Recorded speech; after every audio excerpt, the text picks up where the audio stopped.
How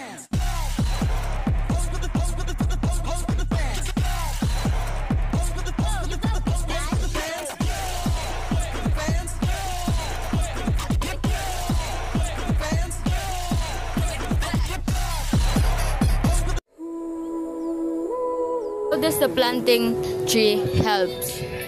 It helps prevent flood and landslide that cause severe disaster. Do you think people can live without plastic? For me, yes, because we can use other materials as alternatives. What do you feel about the environmental issues right now? I feel disappointed because of the people who doesn't have a discipline to take care of our Mother Earth. There's pollution and there are people cutting trees and throwing trash everywhere. They don't even think about the effects of their careless actions. What is the cause of climate change? The cutting of trees, throwing garbage anywhere, and To start, I burning have a trash. question. How can we help or protect our nature or environment?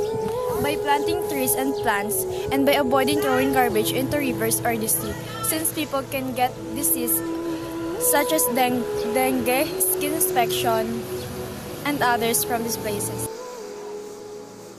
How can the environment help our health? It gives people fresh air, provide nutrition food, and help us a daily life.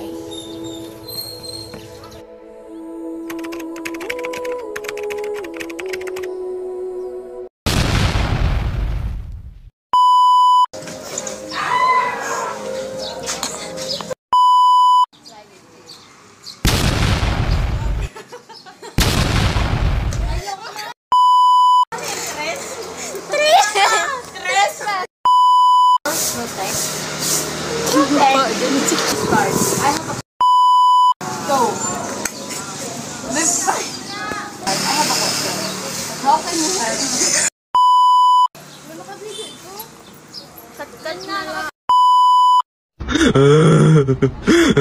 help?